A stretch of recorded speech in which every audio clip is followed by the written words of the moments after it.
Imagine when you share your darkest hours, they become someone else's light. I'm Jennifer Lee, a global community storyteller, host, author, and survivor, guiding you through genuine, unfiltered conversations. Together, we break the silence, shatter stigma, and amplify voices that need to be heard. Each episode stands as a testament to survival, healing, and reclaiming your power. Listen to I Need Blue on Apple Podcasts, Spotify, YouTube, or your favorite platform. Learn more at www.ineedblue.net. Trigger warning: I Need Blue shares real-life stories of trauma, violence, and abuse meant to empower and support. Please take care of yourself and ask for help if needed. Now let's begin today's story. On January 10th, I read a Facebook post that stopped me in my tracks. It simply said, "Just letting you know, Harry passed away suddenly at noon today. I am in shock." I stared at the screen, frozen. The words felt unreal, like my heart needed a moment to catch up with what my eyes had just seen. I hadn't known Harry and Diane for long, but with them, time didn't matter. 5 minutes in their presence felt like 5 years of friendship. That's just the kind of warmth they carried. Once I gathered my thoughts through the haze of disbelief, I left a comment. "I'm so sorry, Diane. We're here if you need anything." Others shared their own words of comfort. Still, no amount of condolences could touch the raw ache behind Diane's post. On February 22nd, we gathered for Harry's memorial, a beautiful emotional tribute to a man who had quietly touched so many. Then, on May 18th, over breakfast with Diane and a few close friends, something shifted. As she began to speak about the events leading up to Harry's passing, her words carried more than just facts. They carried love, shock, confusion, and the deep sorrow of having no chance to say goodbye. I sat there, listening, and something inside me stirred. I knew then we needed to honor Harry, truly honor him. Though my time with him was short, Harry left a mark. He was the kind of man who always had a smile ready and a light-hearted joke waiting in his back pocket. He had a gift. He made people laugh, feel seen, and feel welcome. The world feels dimmer without his light. And Diane, she is full of memories, filled with the weight of love, the ache of absence, and the torment of unfinished goodbyes. This space, this story, is for her, for Harry, and for the love that remains, even when the person we love is gone. Diane, thank you for being my friend, and thank you for being my guest today on the I Need Blue podcast. Thank you, Jen. Got me started crying already. It's okay. I am fighting tears myself, thinking about you and the courage it takes to come here and speak with me today. We were talking before we got started that Sunday was Father's Day, and I thought about you, and I can't imagine how that felt because you're going through the year of the firsts, right? The firsts of Harry not being here for everything. How are you doing?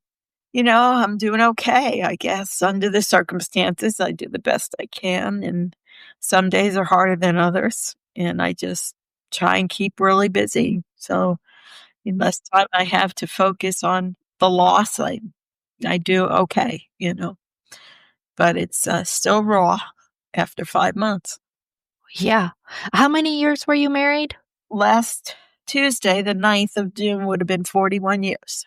We didn't make it. 41 years. Wow. Well, he's still with you in heaven looking down, and I guarantee you in his heart, you are still the one and will always be the one. So, and we're going to go into this conversation at your comfort level. If you need a break, by all means, we're not here to trigger you, but to honor your love and the memory of Harry. And so I'm very honored to be able to do this with you. Thank you. Of course. Tell me about your family, children, grandchildren. You know, the one thing I talked to one of my pastors over the weekend, the one thing I can't get out of saying is we, because we're still we. So, Always.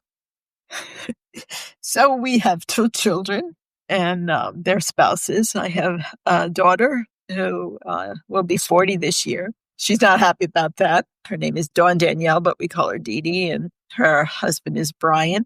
He is a vice principal. He's been a rock. They have three children. The oldest is Liam. He's going to be 11 this year. And then there's Lennox, who turned 9, and Lakin, she'll be 7, 9, and 11. And then my son, Brandon, and his wife, Stephanie, who is also a teacher. And they have three children. And the oldest is Adeline, and she also is 9. The middle one is Gianni, and he is 7, the same as Lakin. And then the baby of the family is Rain, and Rain is 4.5. I'm blessed because they're all very close to us. My daughter lives a couple blocks away, and my son lives about 10 minutes away. So I love that all your family is there for you too. So you all have each other as you go through life together. Can we talk a little bit about in the beginning, we said unfinished goodbyes. What occurred before his sudden passing? it was a cruise with his cousin and its cousin's wife to go on a New Year's Eve cruise with them. That was for 8 days, and we left December 27th, and we got back on January, I think, 6th. You know, I had an excursion planned on the cruise for the Thursday before we got back. It was from Saturday to Saturday, and we were in the Dominican Republic.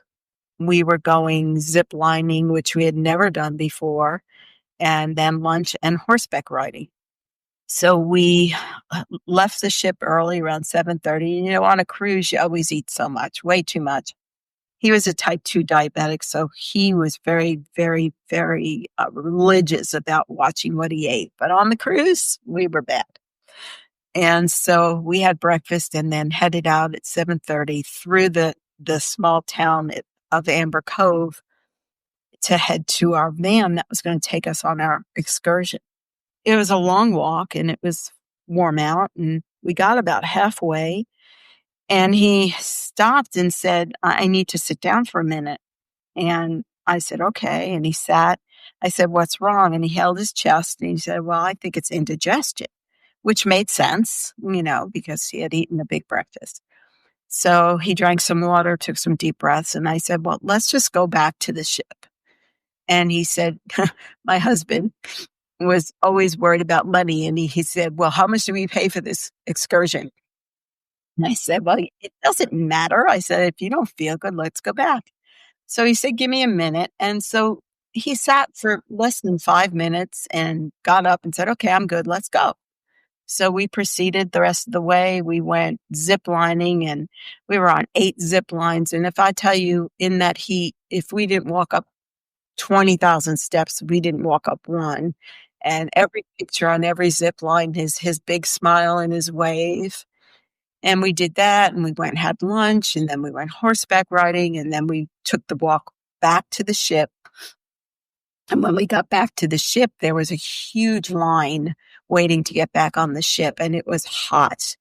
And we were in that line for almost an hour, and it was so hot. They were bringing us ice towels and water because, you know, just to keep us cool down.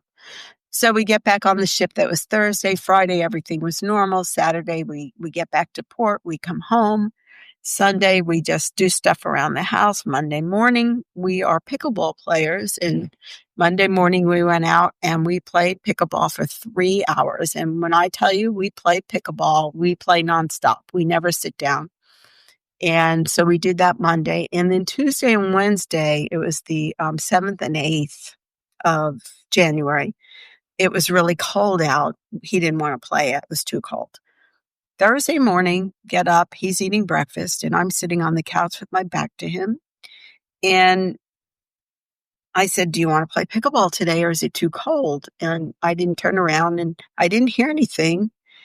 And then all of a sudden he said, having a DR moment. And I turned around, I said, what? He said, Dominican Republic. And he's holding his chest. And I said, get dressed. I'm taking you to the emergency room.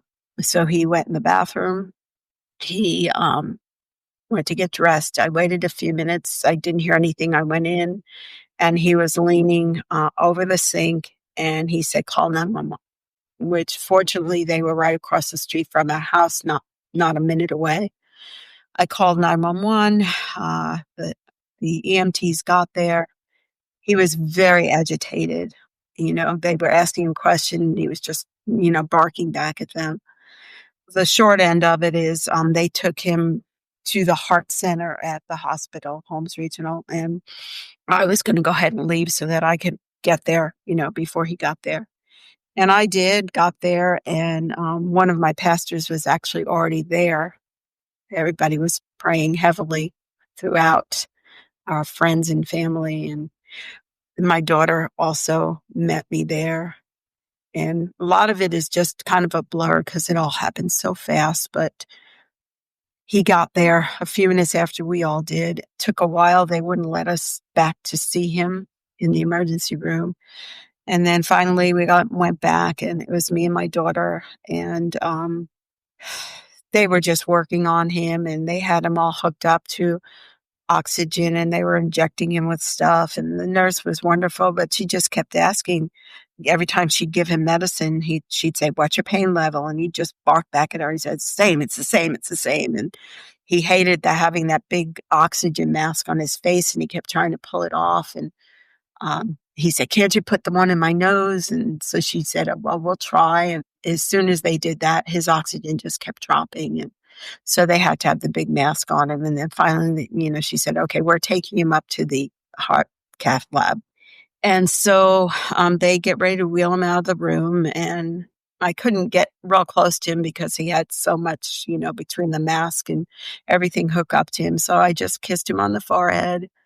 And I said, I love you, and I'll see you on the other side, meaning the other side of the hospital. And he pulled the mask off, and he said, I'm so sorry.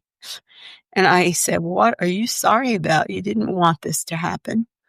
And my daughter kissed him, and he left. And little did we know that would pretty much be the end of it. And so a lot went on while he was up in the cath lab. They said it may be a couple hours, but we waited maybe about 2.5 hours, and I hear code blue room 3. And I had no idea what room he was in, but in my heart, I just knew it was him. I felt it. I knew it. And tried to get somebody to talk to us and find out. And no one would give us any answers. And so we waited and we prayed, and there were just tons of church people and family there. And eventually the nurse came out, and doctor, and they said, yes, it was him who coded, but they resuscitated him. They had to intubate him and have him on an Impelio, which is a heart machine to keep his heart going. They said he's just very weak. That was Thursday, and we went through the entire day. Everything was touch and go. We couldn't go back to see him for quite some time. They kept having to stabilize him. And then eventually, late in the afternoon, one of the nurses came out, and she said, he just squeezed my hand and tried to open his eyes. And so she said, you might want to go back now. My daughter and I went in, and my son had not gotten there yet. He was at work and he was trying to get to the hospital. I grabbed his hand and I just told him, I loved him. And the slightest little touch of a finger squeeze that you can imagine, that it took everything in him to even move his finger. And he had his right eye, you could just see him straining to try to open it. So we knew that he hurt us. And so we said what we had to say. And for me, I knew it was goodbye. I just did. And of course, my daughter, didn't want to believe that, or at this point was still hoping for some miracle. But that was the rest of that day. That was pretty much all that happened that night. My daughter, my son, and my sister, we spent the night. Of course, we didn't sleep, but about 2 a.m, a male nurse came out. He started to talk with us, and he said, it is not good. He said, we lost pulse in both of his legs. And as soon as he said that, a code blue was called again. And he didn't even finish what he was saying. He just ran. And of course, here we are thinking, it's Harry again, just crying and praying. And about 45 minutes later, the male nurse comes back out and he sees us, and we're just, looking at him. He goes, no, that wasn't him. So we took a breath and he said, it's not good, though. He said his organs were all failing. We can't get the pulse back in his legs. We've had to resuscitate him a couple of times, and the cardiologist will be here in the morning and talk to you more. And so that was the night, and early the next morning, the cardiologist arrives. He had said to me, has he ever had heart issues before? And I said, no, nothing. And he said, well, he had a massive heart attack a week ago. And so I proceeded to tell him what we had done Thursday and what had happened and what we had done since. And he was looking at me as if I was lying to him. And he said, you mean to tell me that he wasn't short of breath or coughing or tired or... And I said, no. I said, there was, everything I'm telling you he did. He said his words to me were, whatever protocol he was on kept his body so strong and healthy that a dead heart was pumping, because he had 3 main arteries, 2 were 100% blocked, and the third was 90%. He said this man should not have been walking, moving, breathing for at least the last week. In itself was a miracle. And he told us, it is not good. He said the only option they have at this point is they could remove the port or whatever it is they had in his groin for the catheterization, remove that and put it up by his shoulder. He said, but the chances are very, very slim, less than 5% that he'll survive that. And so my question to the cardiologist was, okay, if by some miracle he survives that, what would we be looking at? He would be on dialysis, he would be in a wheelchair, he would be on oxygen, and he went on and on and on. And I looked at him and I said, he has a DNR. And if I could have taken a picture of the doctor's face, it was like shock. And he said, who did you tell that to? And I said, no one ever asked me. No one ever had me sign anything. No one ever asked. At that point, he said, well, what would you like us to do? I said, well, what should have been done? Take him off everything. They worked with us, and the nurse asked what I wanted to do. And I said, well, my only wish is that I'm there with him when he takes his last breath. And she grabbed my hands and got in my face. And she said, Mrs. Izzo, she said, if you were my mother, I'd tell you the same thing. She said, this is not something you would want to see. When we remove everything from him, it will be ugly. She said, and I really don't think you want that to be your last memory of him. So I said, okay. She said, but we'll do the best we can. So, we had all of the family, his sister and sister-in-law, and my brother-in-law and sister, and all the kids, and everybody, of course, but the grandkids, because they had no idea this thing going on. They were at school. We all got to go in, and before they unplugged him, and everyone went in and said their goodbyes individually. They had us in a little room right across the hall from where he was. And they were just very, very good to us and very gracious. And when everybody had said their goodbyes, she came to me and she said, "Are you ready now?" And I said, "Yeah, go ahead." And so they did what they had to do. And then she came across the hall and she said, "Okay, you can come in."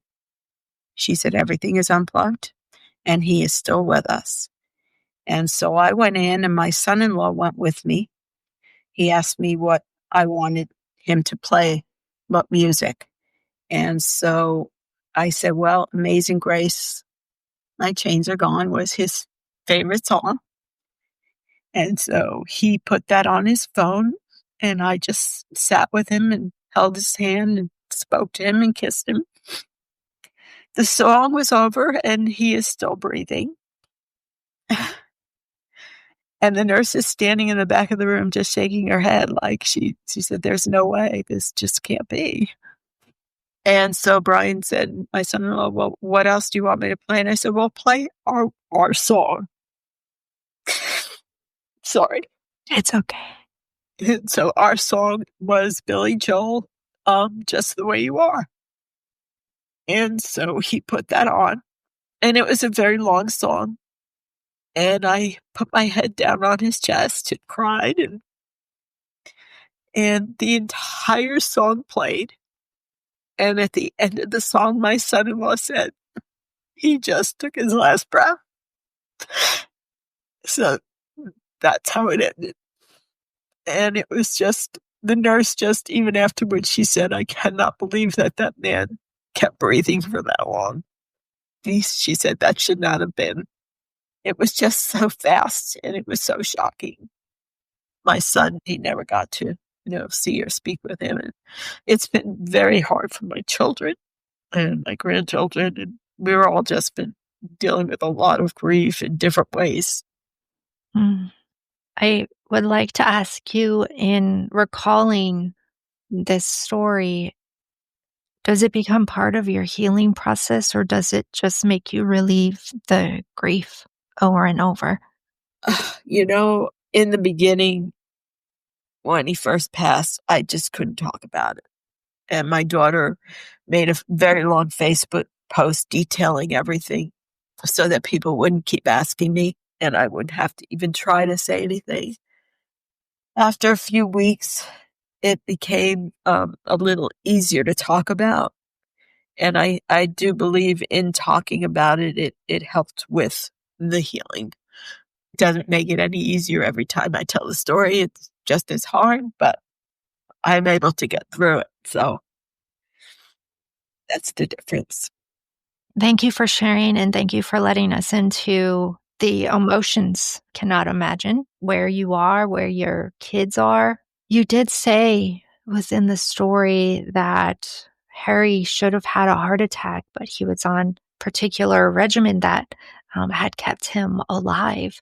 What was the secret? Well, we've been doing doTERRA essential oils for the last 12 years. But initially, when I first got into doTERRA, it was because he was on 16 pharmaceutical and over-the-counters. And my goal was to get him off some of them.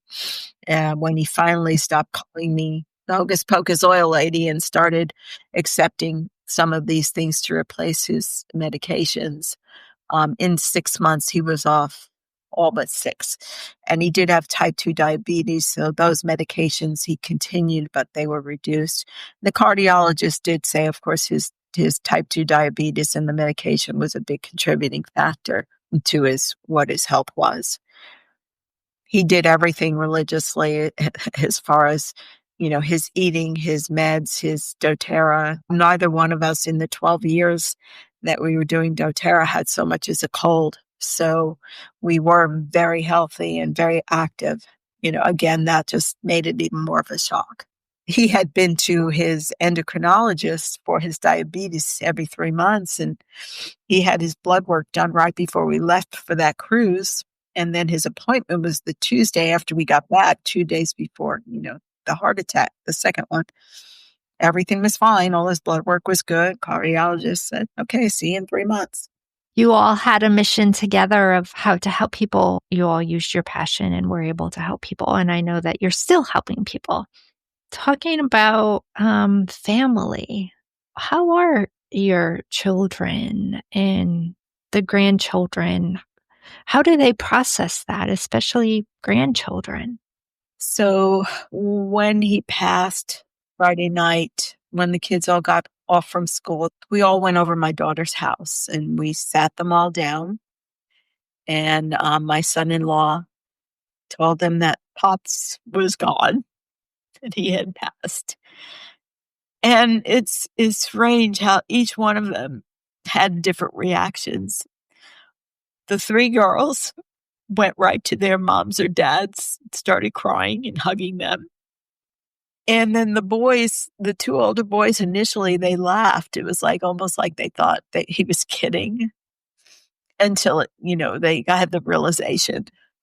And then my youngest grandson, Johnny, he was funny. He looked at me and he says, "Grandma, who are you going to marry now?" So there was a little levity in all of it. But the girls struggled outwardly the most. The youngest one, Rain, she had nightmares and she would wake up screaming that Pops was with her and she missed him. He was just so close with all of them. He did things with all of them and they adored him. They're just all processing it differently. And we did just go on our annual family vacation, which was a cruise. And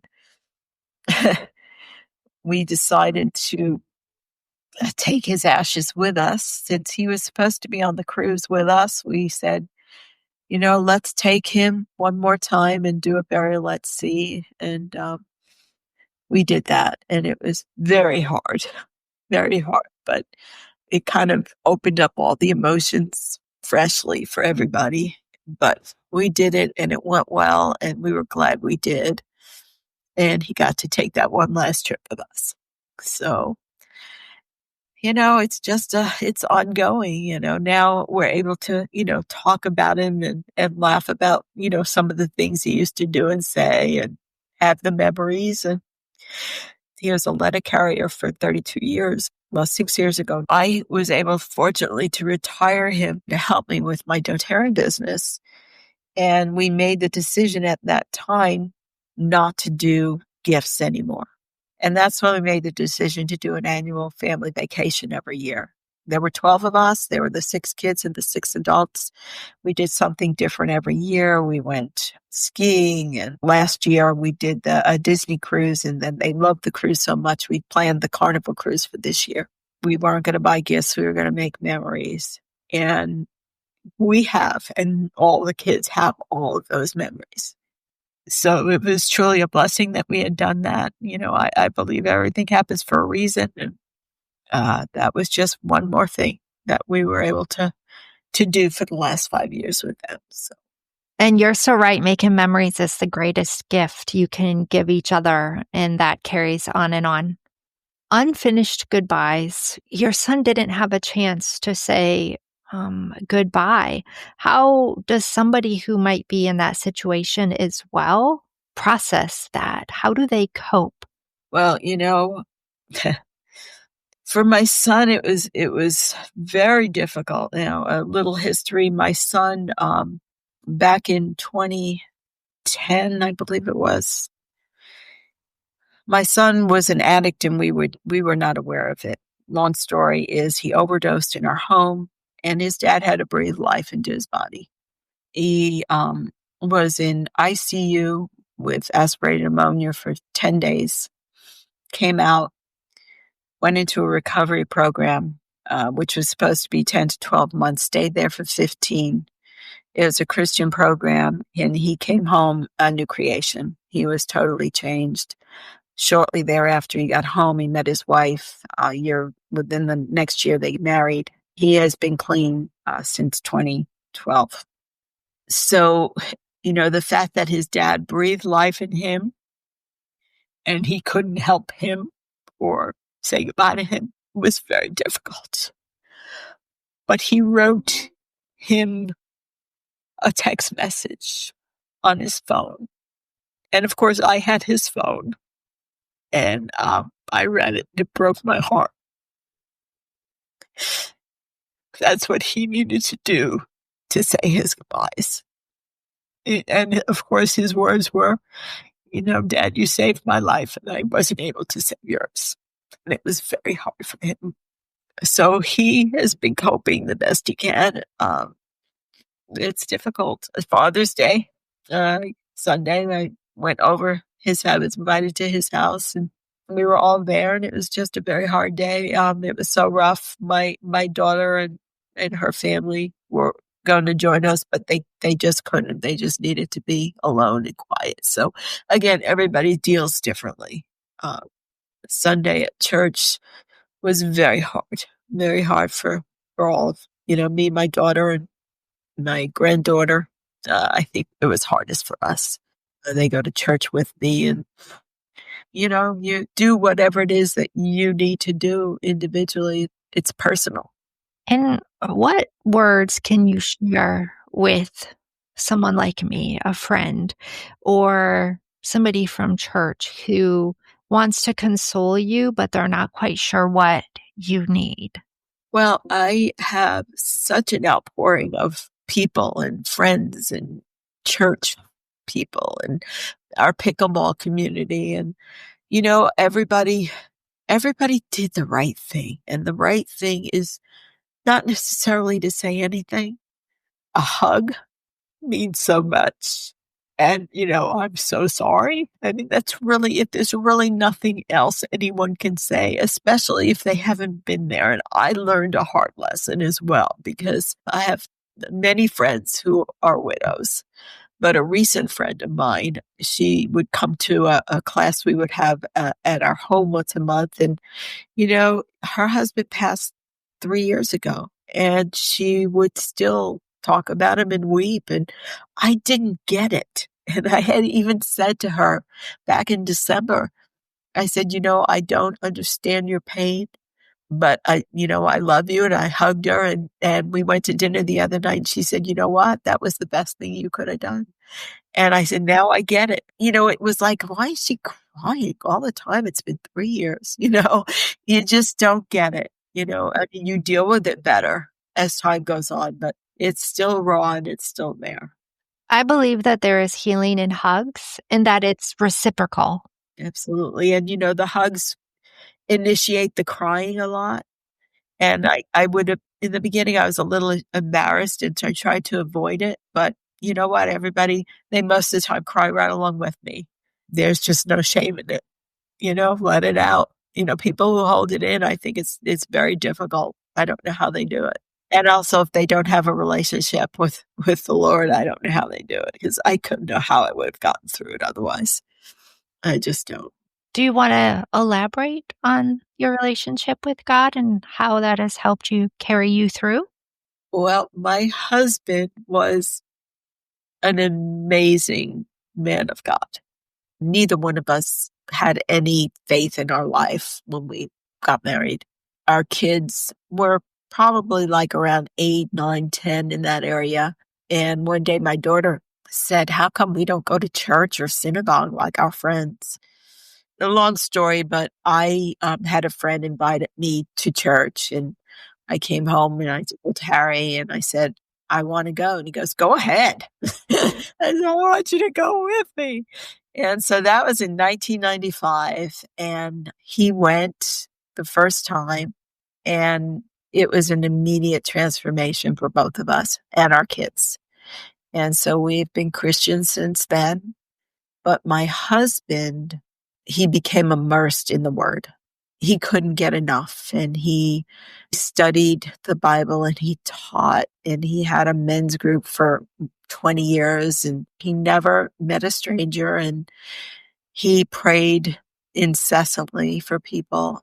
We'd be in the middle of Publix and run into someone, and they mentioned a problem, and we were praying right there in the middle of Publix or in the parking lot at BJ's, wherever we were. And he always said, I'm not going to be one of those people that says, I'll pray for you and then don't. He said, we're going to do it right now. And if they didn't want to do it with us, we did it without them, you know? And that's just who he was. God is patient and always right on time, right? Absolutely. Yes. You and I have a mutual friend, Deborah, who suddenly passed away. And it didn't dawn on me right away, but I have a podcast episode with her, and I realized I captured her voice and I captured her story. And it's something that will live on, hopefully, as long as I live, right? If you want to take this opportunity, because I will give this link to your children as well, to share a message with your kids, the space is yours. If it's too hard, you don't have to. But I learned a valuable lesson with Deborah in capturing her voice and her message. So it's funny you say that. I actually saved his voicemail message from his phone because I wanted to be able to hear his voice whenever I could.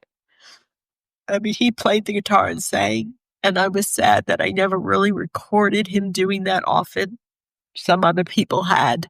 So fortunately, we got little snippets of that, but my grandchildren used to sing with him when he played guitar, and so we have those little things. So yeah, that's really important.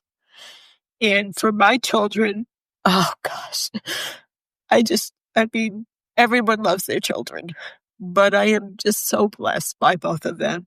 And their dad just adored them. We did everything we did for them. My daughter I may not be hers, but she is my best friend, my confidant. And my son is my new strong tower. I feel like I can rely on him. I know he'd be there if I need him. My son-in-law, my daughter-in-law as well. I'm so thankful that they found spouses that are perfect matches for them. And I know one of the things their dad is the proudest of is that they are raising their children to believe the way that we believe. He was able to see almost all but two of them get baptized, and that meant a lot. I just want them to know how much I love them, and it's really immeasurable. And I think they know that, and I think they know that there isn't anything I wouldn't do for them. Thank you for sharing those words, Diane, for your children. I would like to end this story with some of your happiest memories. You know, it's the little funny things we like to remember. My grandson Lennox talked about. Every minute we got to spend with those grandkids was special for him. He loved playing ball with the boys, and they just loved every minute of it. They grab all their hands and jump into the pool together. He was just always there, always happy, always doing things for other people. At his celebration of life, that was one of the funny moments. He always used to pull on his private parts. And Harry's thing was, it's not silly putty. Leave the silly putty alone. And so that's become a standard joke for all of us. Every time, anybody sees that, it's like, leave the silly putty alone. So, there's just been a lot of Harryisms, we call them. And, on the pickleball court, he was known as Dirty Harry, and they did an amazing memorial for him, for me. They dedicated a bench with his name, Dirty Harry Zizzo, on it, and put up a paddle by the gate. And there's just so much. We met when we both moved to Florida in 1978. He was in the Air Force in Alaska, and his parents had moved here while he was in Alaska. And so when he got out, he came here, and I had moved here in 78. as well. I moved in March. And then in September, we both loved to dance and we met at a club. Old Best Western on US 1. The Host of America was the place of the live band and where everybody went to dance and have fun. And that's where we met. And the funny meeting was I always wore glasses and I didn't like to wear them when I was out. I was with my best friend at the time, who is still in my life. And we tell the story. I went to the restroom and this guy was standing outside the bathroom door and he was making comments to me and I ignored him because I couldn't see him.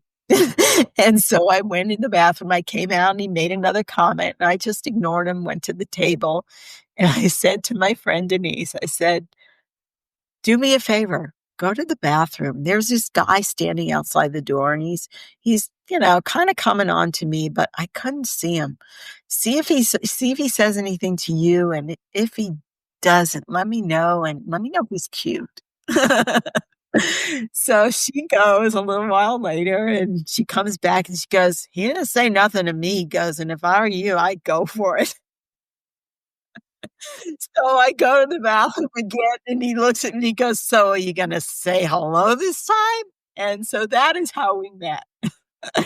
And then, we dated for a little bit and then he moved away. He moved to Daytona Beach and I wound up marrying someone else and that didn't last but 6 months. And that was in 78. And then in 82, he moved back and we ran into each other again at a different club. And we started dating and we got engaged in 83 and got married in 84. Here's a little tidbit that I love to tell people. Actually, there's 2 things. The night of our rehearsal dinner for our wedding, when we got married at the old Port Balboa Country Club, which doesn't exist any longer, but his best friend was flying in from New York to be in our wedding party. And back then at the Melbourne airport, there was no terminal. You would get off the plane on the tarmac. And so we're standing in the airport looking out the window and I see this young man coming off the airplane and I'm thinking to myself, I know that guy. And he comes closer and he comes in the airport and him and Harry hug each other and I'm like, oh crap, I know that guy. And, I didn't say it out loud, but I'm like, oh my gosh, I know him. How could this be the person he is? Anyway, so we have the rehearsal dinner and we spend time together. And I finally said, Louis, I know that I know you. And he said, I'm so glad you said that because I know you too. And we spent the next hour trying to figure out how we knew each other. And of course, we're all from New York and Harry lived in Massapequa. And when I left home and got married the first time, which didn't last very long either, I moved to Lindenhurst, which was close to Massapequa, and used to go out dancing with my girlfriends. And we remembered that this one night we met these 2 guys at this club. And the reason I didn't remember Harry was because Harry was with my best friend and I was with Louis. And we danced and we went to 3 different clubs and we went out to breakfast and we never saw each other again. Talk about fate, right? You talk about something being meant to be. So that was that. And then when Harry and I started dating the first time, I used to act. I was a stage actress and I was in Greece in Coco Community College at the time, and I was playing Rizzo. And Harry came to the show, and after the show, I said to him, wouldn't it be funny if we got married someday and I'd be Rizzo, Del Pizzo, Zizzo, because Del Pizzo was my maiden name. And he looked at me and he goes, well, that ain't going to happen. So, famous last words. And anytime anybody said something, I said, yeah, it took me 3 tries to find a man with more Z's in his name than I had, right? So, there's just great memories and we had lots of fun. And we never, in our almost 41 years of marriage and of knowing each other for way more than that, we never had a fight.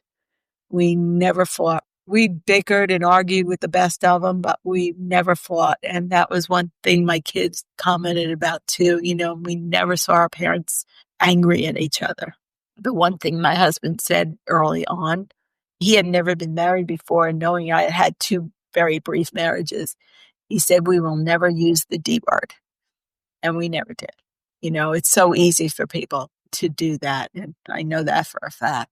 We got to do things that people don't get to do. My children got to experience vacations that some people only dream about. We went to California, did the entire Pacific Coast Highway, spent a night on the Queen Mary, went to Napa Valley, did a hot air ballooning.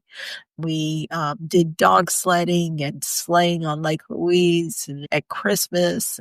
And that was another reason we wanted to do the vacations with the grandkids, because our kids at this point in their life, they can't afford to do that quite yet. We did so much. We had such a full life. Thank you so much for sharing all of the memories. Thank you for allowing me. Of course. Diane, thank you for being my guest today on the I Need Blue podcast. Thank you, Jen, for allowing me the opportunity. And I love you, and I appreciate you. And I hope I'm not too weepy. No.